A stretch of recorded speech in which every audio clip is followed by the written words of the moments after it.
نمیدادند. ولی بله جواب میگفتن که ما بری هستیم از این تهمت ها، پاک هستیم، بهتان هستیم، تمام است. اما در مسئله عقاید، در مسئله دین، وقتی که جماعت نفر می آید منهجی باطل رو میخواهد منتشر بکند، در این حالت البته که منهج رسول الله معروف بود که به شدت پیش راهی این منتشر شوی فساد رو میگرفتن و صحابگان به شدت میگرفتن رضی الله عنهم.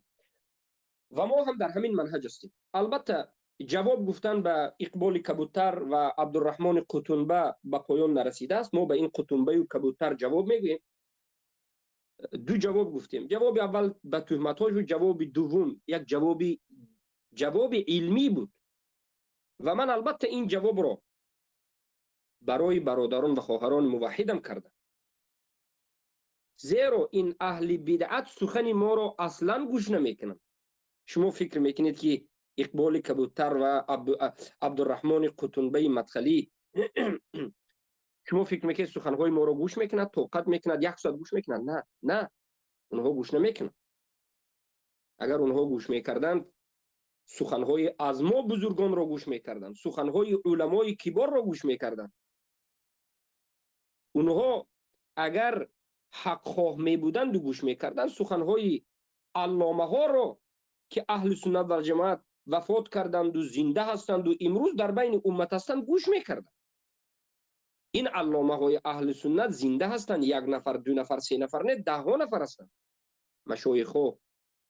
لیکن اینها مشایخ را، علما را، علامه های اهل سنت را که وقتی گوش نکردن مرا هرگز گوش نمیکنند. اینها خیلی متکبر هستند، نظرشون نمیگیرند. به مانند مشرکین قریش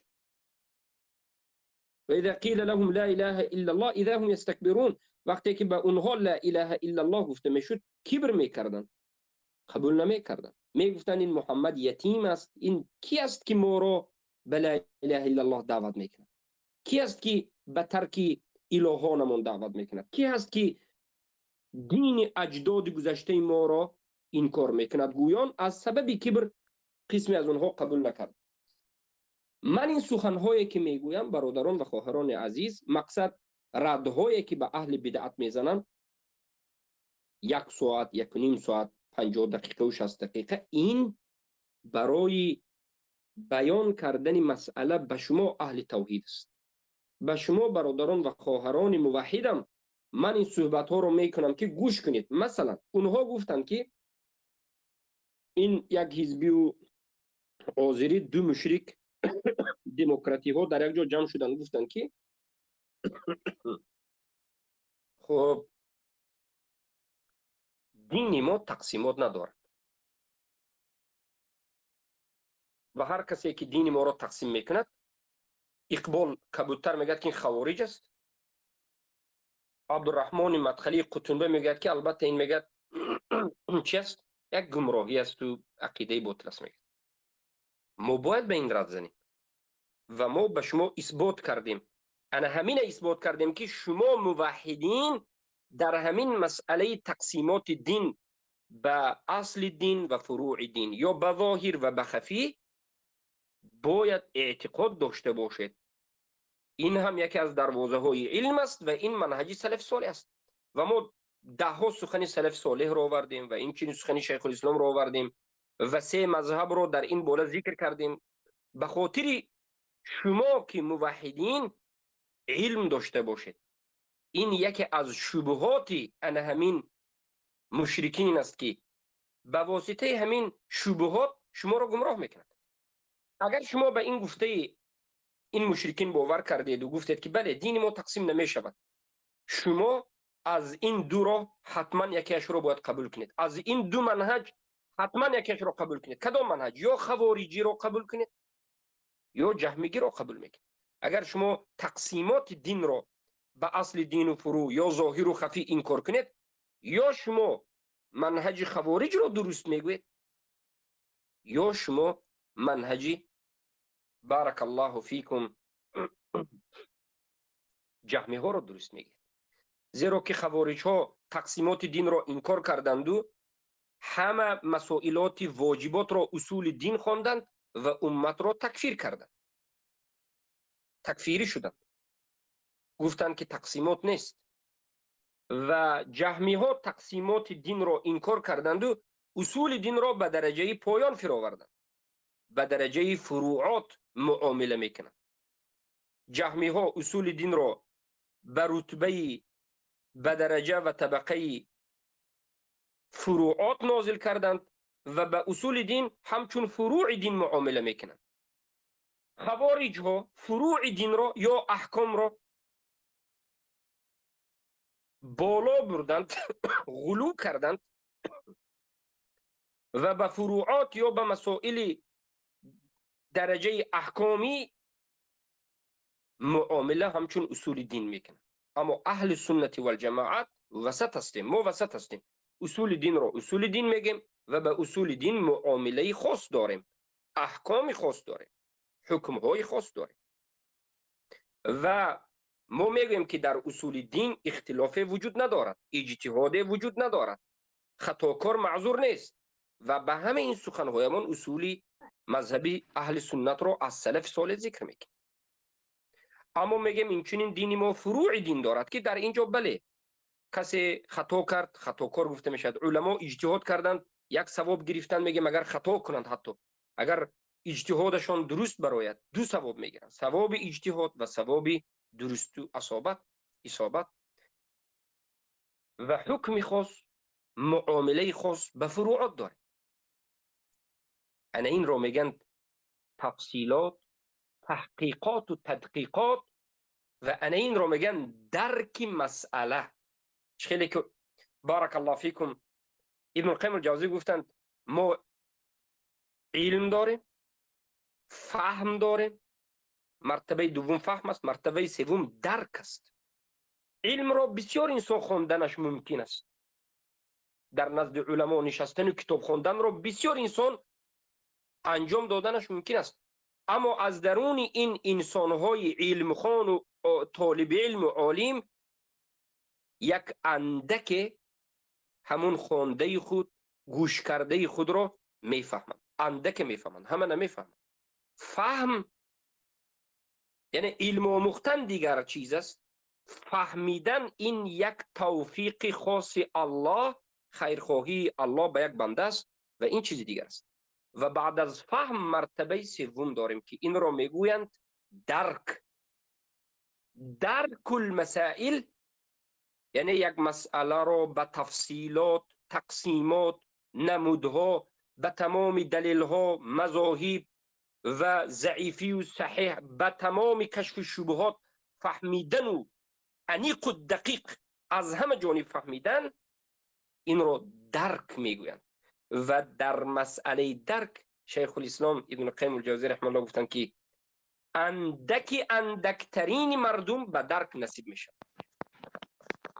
درک بالاترین درجه علم است. درک بالاترین درجه علم است. و در مسئله درک کم هستند کسانی که به این توفیق نصیب شده باشد. و دعا میکنیم که الله سبحانه و تعالی به من شما درک نصیب کنه، در کل مسائل نصیب بکنه. بسم الله. بالاخره این بود در مسئله اصول دین. لیکن ما انشاءالله رد نوبتی ما به عبدالرحمن قطنبه، مدخلی مشرک، و عبدالرحمن فاتح یعنی قطنبه و اقبال حزبی مشرک، انشاءالله رد نوبتی ما در مسئله این که هر دوی این مشرکین ما را، اهل سنت را میگویند که اینها یعنی ما طالب علمان اهل سنت را تکفیری میگویند و میگن که ابو محمد و دیگر طالب علم های اهل سنت اینها مسلمان ها را تکفیر میکنند. ما در همین نقطه باید گپ بزنیم. البته در آینده حالا نه، حالا ما امروز درس شروع میکنیم. شاید بیگاهی شب ما بارک الله فیکم میگویم مختصرا، اگر در 2 دقیقه گویم میگیم که ما همون کسانی رو تکفیر میکنیم که الله و رسول تکفیر کرده، صحابگان شاگردان رسول الله تکفیر کرده. و ما همون کسانی رو تکفیر میکنیم که قبوری هستند، یعنی شرک اکبر، کفر اکبر رو انجام میدهند، نواقض الاسلامی مجمع علیه رو انجام میدهند. وقتی که دیدیم بالعین یک آدم دیدیم تکفیرش میکنیم، وقتی که ندیدیم ما بالعموم هر کسی که شرک اکبر کفر اکبر کرد میگیم کافر است. یک آدم معین دیدیم بالعین تکفیر میکنیم در مسئله کفر اکبر شرک اکبر ظهور. اینها میگن که نه شما مسلمان ها رو تکفیر میکنید. اکنون اختلاف ما با این یک حزبی ها و با این مدخلی ها در کجا است؟ خوب دقت بدید. اختلاف ما در این مسئله است که مسلمان کیست؟ مسلمان کیست؟ پیش از این که ما در مسئله تکفیر با این جهلا جهمی های خوبسا صحبت کنیم، پیش از این که در مسئله مشرک صحبت کنیم، ما باید در مسئله مسلمان صحبت کنیم. والله حزبی ها، مدخلی ها، این خوبسای قبوری ها تا به حال نفهمیدن که مسلمان کی هست. قرآن، سنت و صحابگان رسول الله صلی الله علیه وسلم رضی الله عنهم اجمعین کی را مسلمان گفتن؟ الله کی را مسلمان گفته است؟ رسول الله کی را مسلمان گفتن؟ الله میگوید فإن تابوا واقاموا الصلاة وآتوا الزکاة فاخوانکم فی الدین. اگر توبه کنند مشرکین از شرکشان و لا اله الا الله را قبول کنند و عمل کنند، یعنی شرک ترک کنند، کفر اکبر شرک اکبر ترک کنند، نماز خوانند و زکات بدهند، برادر مسلمان شما. کسی که شرک ترک نکند، کسی که نماز نخواند، آیا برادر مسلمان ما هست یا نیست؟ الله میگه که نه، این برادر مسلمان شما نیست، این مشرک است، این کافر است. این انسانی که شرک ترک نکرد، توحید نفهمید، جاهل در توحید است، این دشنام دهنده الله است. خیلی که در صحیح بخاری آمده است هر کسی که شرک میکند دشنام الله میکند. هر کسی که شرک را انجام میدهد از بالای الله به مخلوق شکایت کرده است، به مخلوق رفت و شکایت کرد که الله این خلاص و اون خلاص، یعنی الله را در نزد مخلوق الله را شکایت کرد. اعوذ بالله. در صحیح بخاری آمده است که هر کسی که غیر الله را عبادت میکند به الله فرزند را نسبت میدهد، این دشنام داده است الله سبحانه و تعالی، تحقیر کرده است الله سبحانه و تعالی. این مسلمان نیست. اگر چی یک آدمی که نماز میخواند، روزه میدارد، زکات میدهد، ولی که قبر میپرستد، این مسلمان نیست. این در قرآن است، این دین همه انبیاء و مرسلین است و این دین صحابگان این امت و این دین آورده رسول الله و این دین ما اهل سنت و مسلمان ها پیروان قرآن و سنت با فهم تلفین است. پیامبر صلی الله علیه و مسلمان رو کی را مسلمان گفتن؟ گفتن من صلى صلاتنا واستقبل قبلتنا واكل ذبيحتنا فهو مسلم. هر کسی که نماز خواند، همون قبله را قبله ما گوید، ذبیحه کشته ما را خورد، یعنی ظاهرا نماز خوان باشد و شرک کفر اکبر او را نبینه، مسلمان میگه، مسلمان حکمی نه حقیقی. پیامبر صلی الله علیه و در حدیث دیگر گفتند من قال لا اله الا الله وكفر بما يعبد من دون الله. هر کسی که لا اله الا الله بگوید و کفر ورزد به غیر الله، یعنی کفر ورزد به طاغوت، مسلمان است. پیامبر گفتند من مات و هو يعلم ان لا اله الا الله دخل الجنه.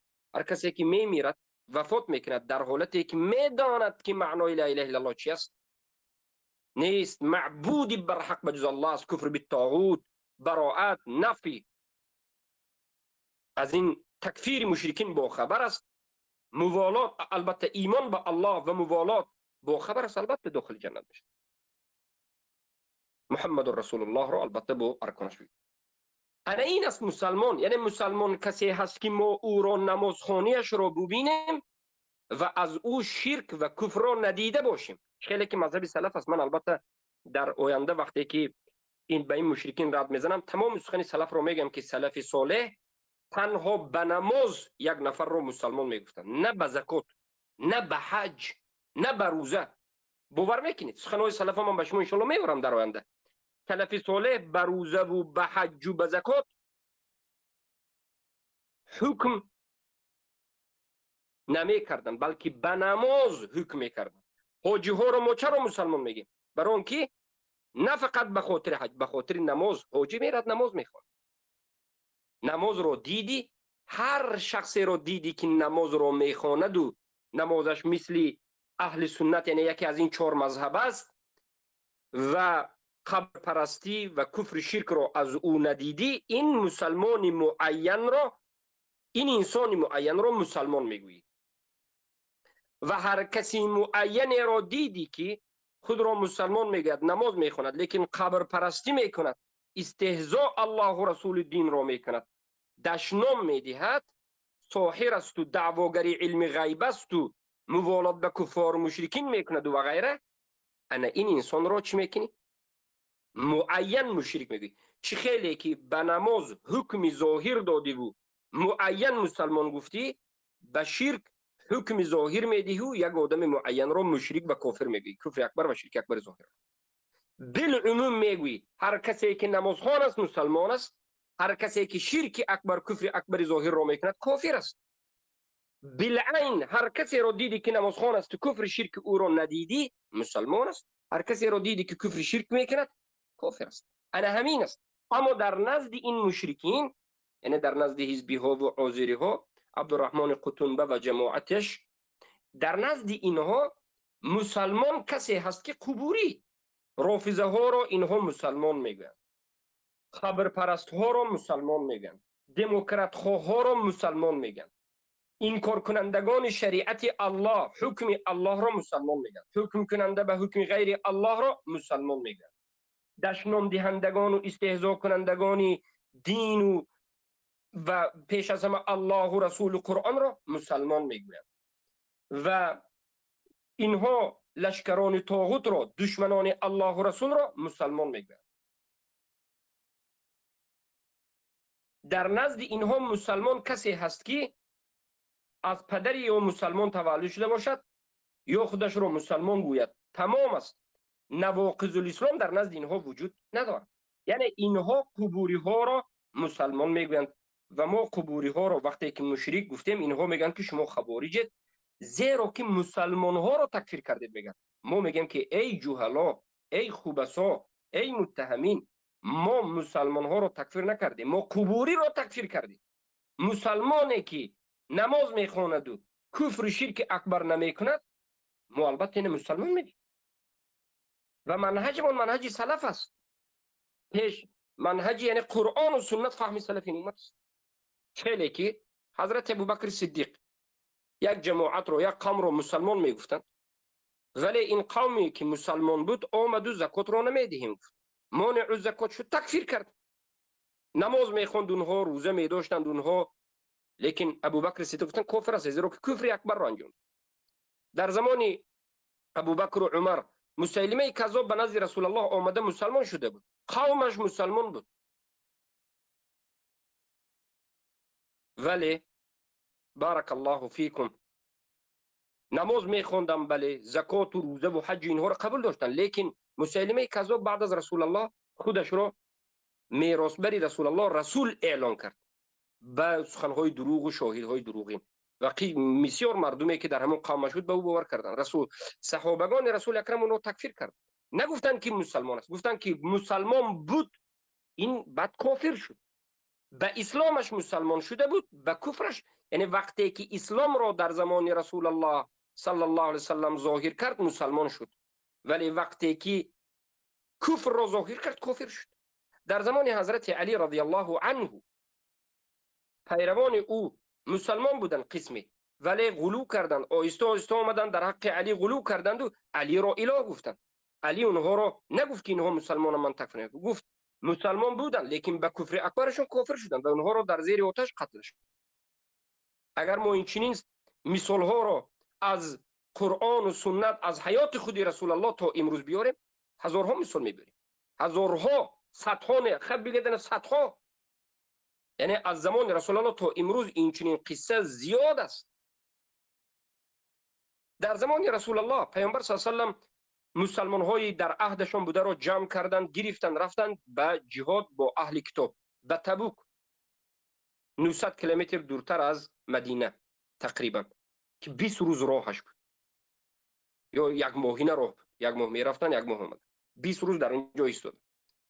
همراه رسول الله یک چند آدم های بود که مسلمان برآمده بود، همه اونها را مسلمان میگفتند. لیکن وقتی که به تبوک رسیدن، همین مسلمان، همین آدمی که حکم مسلمانی داشت، همه او را مسلمان میگفت، استهزا کرد. استهزا به الله و رسول و آیت های او کرد، استهزا به صحابگان کرد. صحابگان را الله تزکیه داده بود، از اونها راضی شده، لیکن اینها مسخره میکنند. سبحان الله. الله سبحانه و تعالی خودش تکفیر کرد، الله و رسولش تکفیر کرد. نگفتند، الله نگفت که بله اینها مسلمانی را قبول کرد، ما دیگر اینها را تکفیر نمیکنیم. نه، ببینید اسلام دروازه ورود دارد، دروازه دارد که به واسطه این دروازه به اسلام داخل میشه، و اسلام با دروازه های گوناگون دارد که اگر خودت رو احتیاط نکردی، دینت رو احتیاط نکردی، از دیگر دروازه باز میبروی، از دین باز میبروی، کفر شدن ممکن است. برای همین این یک به طرز خیلی هم عادی و ساده برای شما هست برادران عزیز، خواهران، بالاخره از منهج اهل سنت و الجماعت با خبر باشید. این مسئله که من حالا گفتم مختصرا حکم به ظاهر میگه، حکم کردن به ظاهر انسان. ظاهر انسان مسلمان باشد مسلمان است، ظاهر انسان کفر اکبر شرک اکبر کرده باشد کافر است. منهج اهل سنت همین است، نحن نحکم بالظاهر والله یتولی السرائر. ما به قلب انسان نه در ایمان و نه در کفر به قلب انسان نظر نمیکنیم. هر کسی که اسلام ظاهرا خودش مسلمان گفت، ما مسلمان میگیم، قلب او را ما نمیدونیم. شاید قلب او منافق باشد، لیکن ما وظیفه دار نیستیم که به قلب او نظر کنیم. خیلی که حدیث اسامه معلوم است و غیره و غیره، حدیث های زیاد در این باب ان شاء الله در آینده ذکر میکنیم. کسی که کفر اکبر ظاهر کرد، ما به قلب او نظر نمیکنیم که قلبی چه است. برای چی؟ برای اینکه غیر از الله از قلب او ما هیچ کسی از این ما از انسان ها از جن ها با خبر نیست. غیر از الله هیچ کسی با خبر نیست. حتی رسول الله صلی الله علیه و سلم از قلب مردم با خبر نبودند. خیلی که در حدیث قصه اون نامه به ما بیان میشد. حدیث بارک الله فیکم که پیامبر صلی الله علیه و سلم یک نفر رو دیدن که کفر رو انجام داد. حضرت عمر در نزد رسول الله او رو تکفیر کردند. رسول الله با حضرت عمر انکار نکردند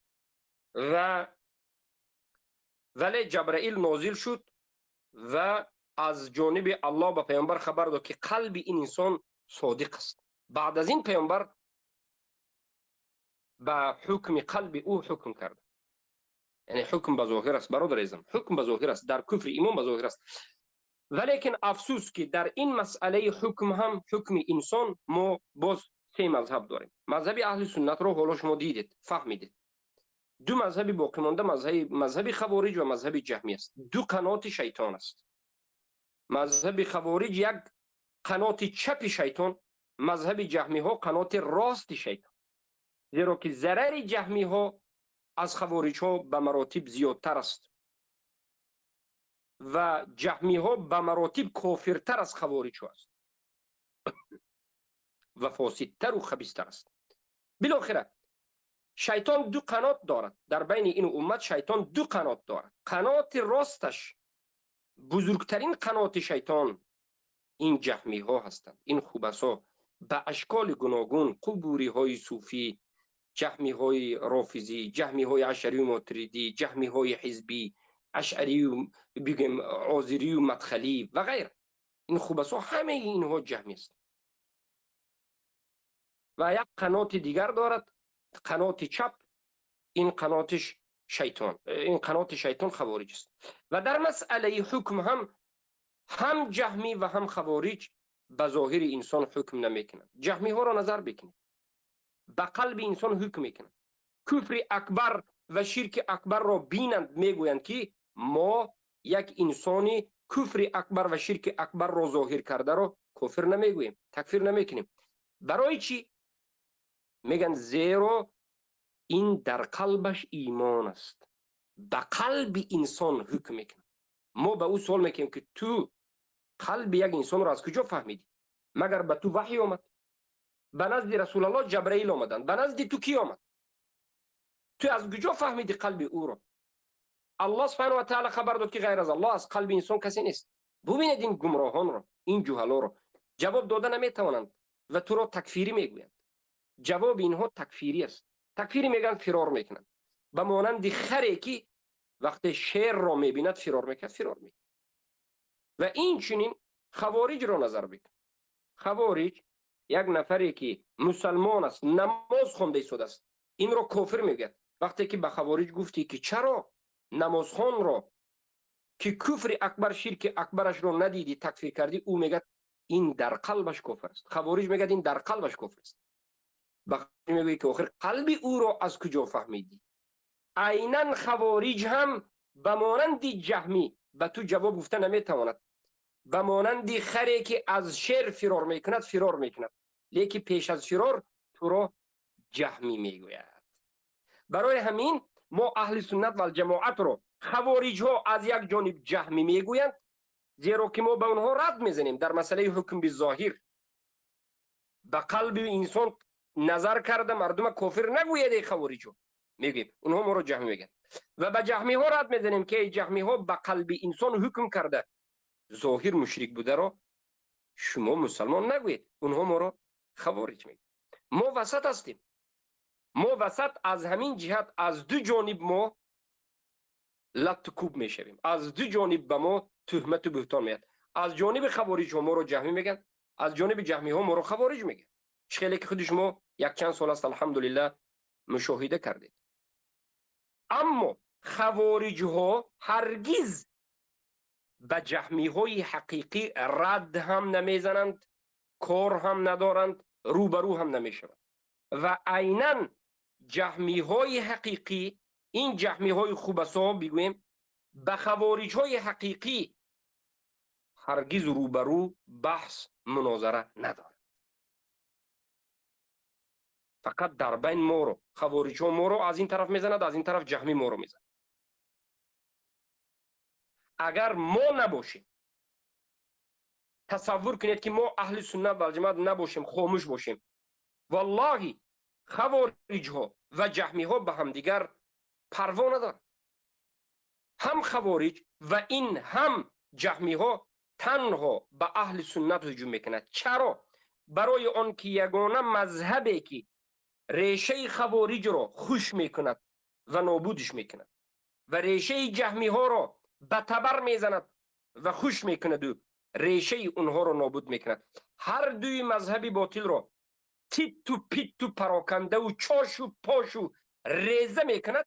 این مذهبی حق، فرقة ناجیه، طائفة منصوره، اهل السنت والجماعه است.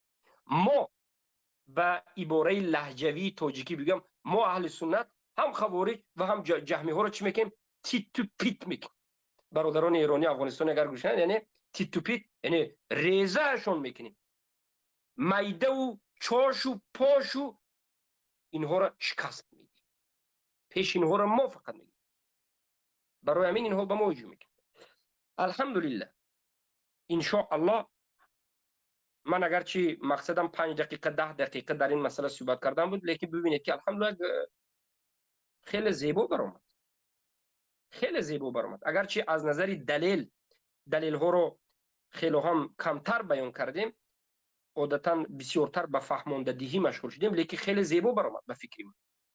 از همین جهت برادرانی که همین حاضر صحبت های ما را تسجیل کرده هستند خواهش میکنم که همین صحبتی که درباره حکم ظاهر کردم جدا کنید برادرها، به همین گروه گذارید. حکم بالظاهر، رد به عاذری ها، رد دو به عاذری ها، حکم به ظاهر گفته خواهش میکنم گذارید. این خیلی هم مفید است، این خیلی هم مفید است. بدانید که ما منهجمون به ظاهر حکم کرده است، به ظاهر انسان. اما این منهج قنات شیطان جهمی ها و قنات شیطان خوارج ها به قلب است. خوارج ها به قلب تکفیر میکنن، جهمی ها به قلب مسلمان میکنن. لیکن الحمدلله مقصد ما که رد نبود، لیکن الحمدلله خیلی زیبا برآمد. این رو همچون جواب این جمعی ها میگیم،